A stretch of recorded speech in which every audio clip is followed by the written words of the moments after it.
What about getting a promotion?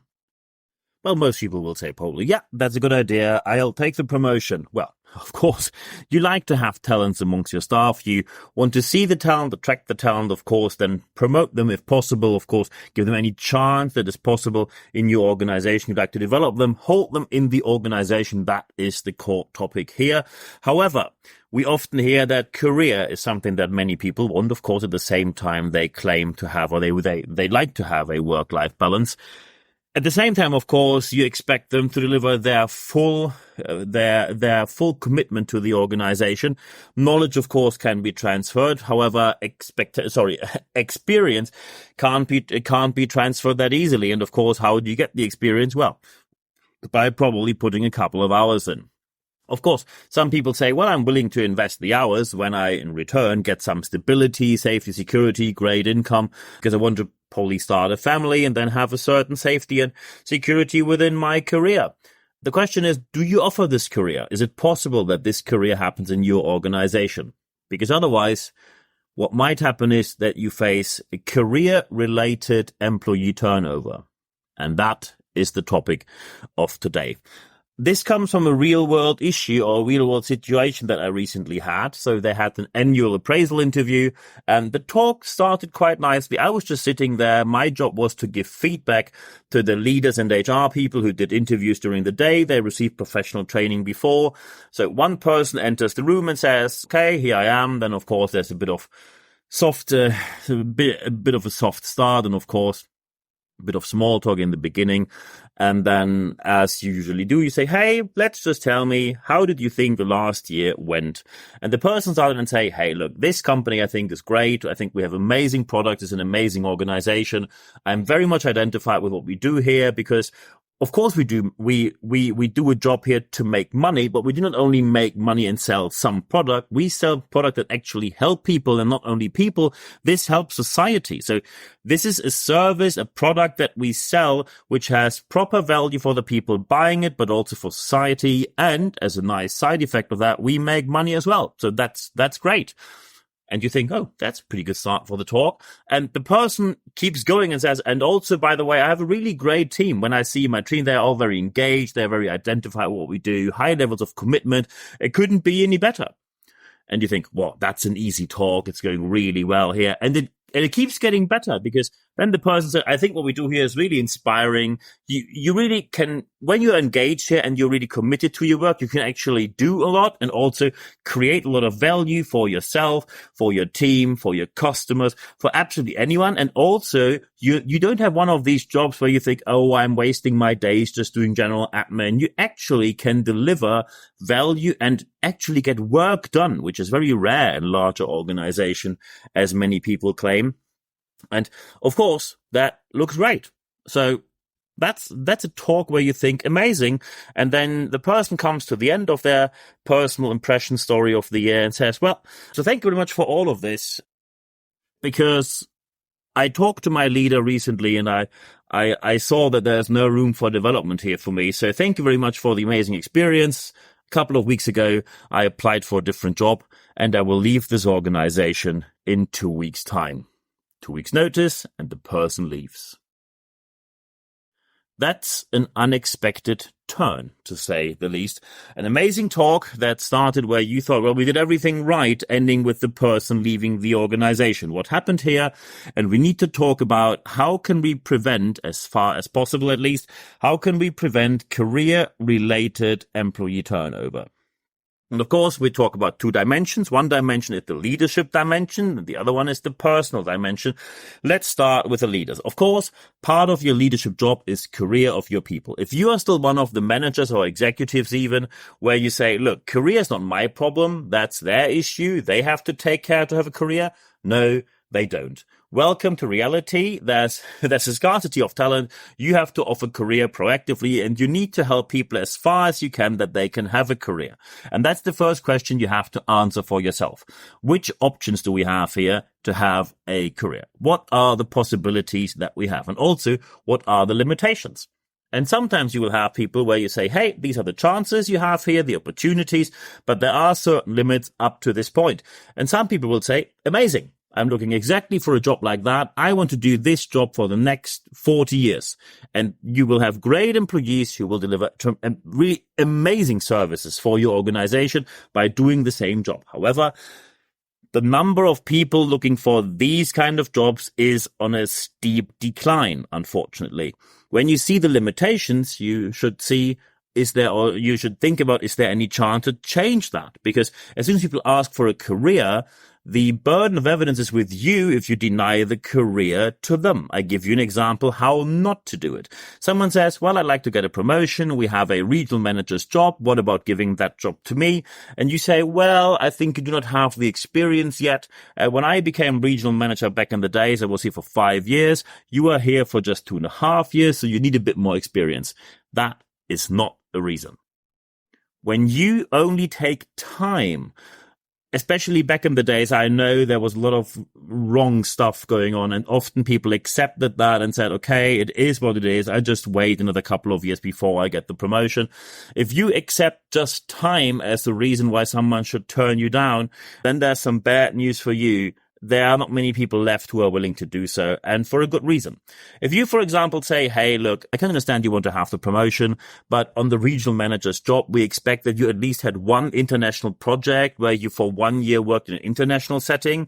For example, in a multilingual setting, you traveled a bit across Europe at least, maybe to the US or to India, to our suppliers. So we expect you to have more experience of that and also be able to that you're able to lead people who are not only from your country where you grew up, so not only from the UK, but people who are from all over Europe, the US and India, with many different cultural differences in communication, behavior and leadership, also project management and communication style. That is a completely valid reason, but the burden of evidence with that is with you. So you must be very well prepared. If you deny a career to someone, tell them why. And it also has to be measurable. Of course, you need numbers if possible. So KPIs, key performance indicators, have the numbers ready, but they are also soft skills, the CSFs, the critical success factors. Are people able to communicate properly? Proactive communication, reactive communication, their style of conflict management, their leadership style, leadership development. Probably they need certain certifications or qualifications, and then you have to tell them why they need that. Is it regulatory and compliance? Is it a wish by the organization? And of course, and that now is a very important part, where do you help them to get these qualifications? And when you are now one of the people, and just to be very straightforward, I can understand this emotionally, because you will probably now hear a story which you probably will not like if you're standing on the other side of the game. When you say that people need to have the qualification, that's their job, here's another bit of bad news for you. No, not with today's scarcity of talent. Back in the days, you could always say, well, you need to do the qualification, but that has to happen outside working hours, in your private and spare time, during the evenings and weekends. That time's over. That time is over because the market is too tight on talent that you can still make these claims. And I can give you an example from one of my interim positions. I hold an interim position right now in the UK. And when you talk about that and someone approaches you and says, well, I'd like to do my master's degree, and I know that the company supports me on that. And you say, yeah, we have a scheme for that. So here's the deal. You work 60% of the time, and 40%, while you get the full payment, 40% of all of your hours you can use for the master's degree. And the person says to me, yeah, that's nice, but I have a different idea. And the idea is I get 60% time off, which means 40% is work, 60% is my master's. And of course, I could just have said, no, we make you the offer and it's take it or leave it. And I can tell you what the answer would have been. Probably the person had left, paid the master's by themselves, come back in 1 year time, because the master's degree in the UK, for all our international listeners, especially from maybe the Central European market, the master's degree in the UK is 1 year, not 2 years.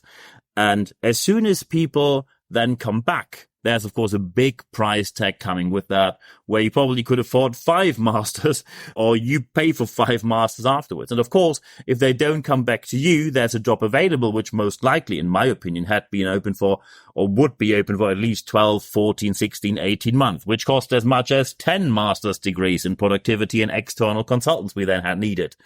So I had to do a bit of talking to senior management, of course, the person that is the level up in the hierarchy above me, and of course the executives. Some of them were very upset about the demand. However, I told them, look, these are the numbers.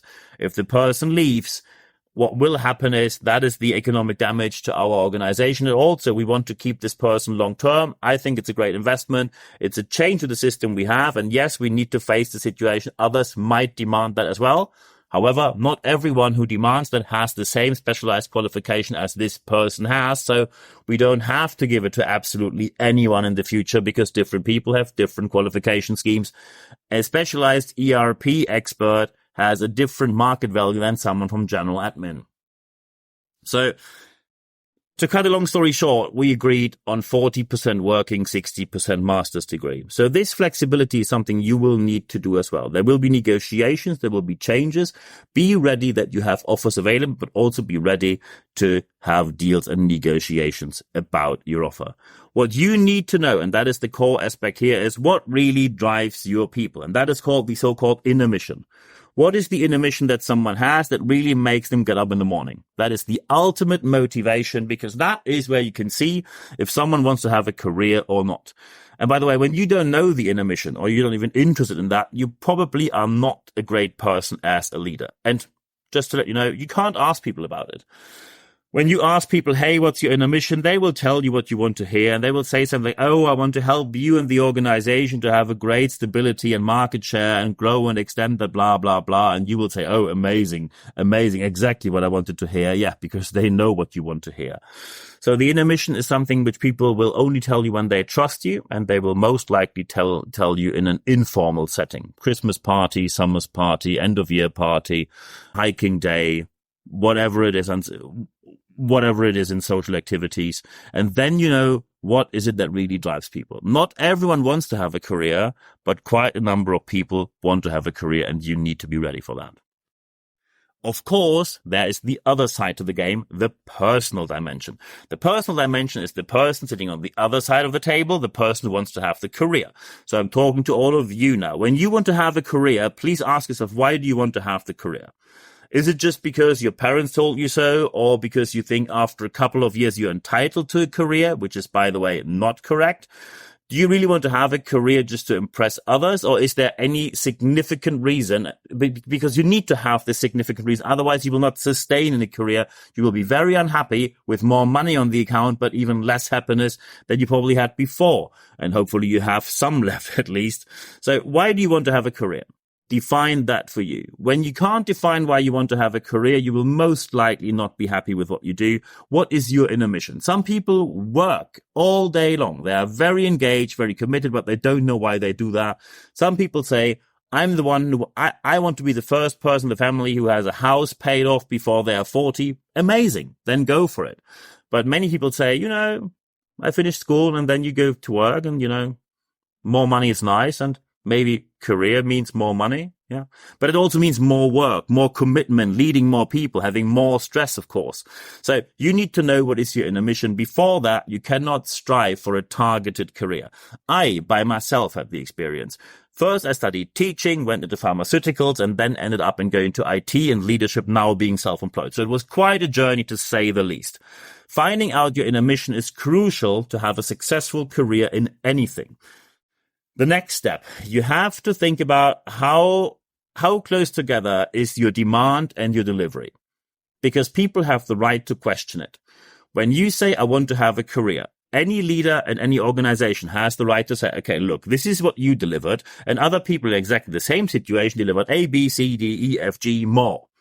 And they compare numbers, they compare situations and projects, and anything that is available from a data point of view. Of course, I give you that there is no arbitrariness allowed, and the burden of proof is with the leaders when they deny you a career. However, when they have access to data, they have the right to access the data, put it in front of you and say, look, other people deliver more. Why that?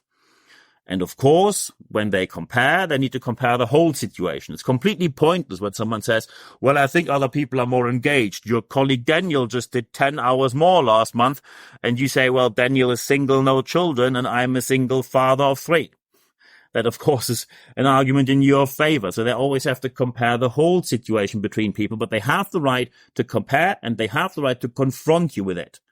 Don't be offended when people say, hey, we have the data, someone is delivering better on the numbers. Why is this the case?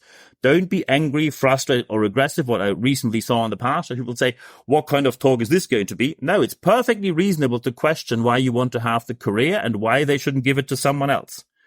They want to have talented people, but be sure you are not the only lion in the den. So always compare between the demand and the delivery. What is easiest and best for your career talk is always show up with not only the demand, but also with a suggestion how you might transition into the career.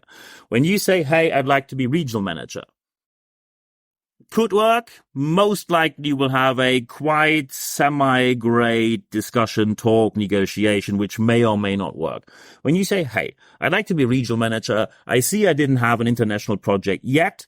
However, I see that I can take on this project, which I see next year. And when I deliver on that promise, I would tell you, why not give me a 10% salary raise right now when I do this project, and we get the full salary raise when I completed this project successfully. People are way more open when you offer something in the first place and throw something into the negotiation before you just say, give me a career or I'll leave, because that is borderline blackmail.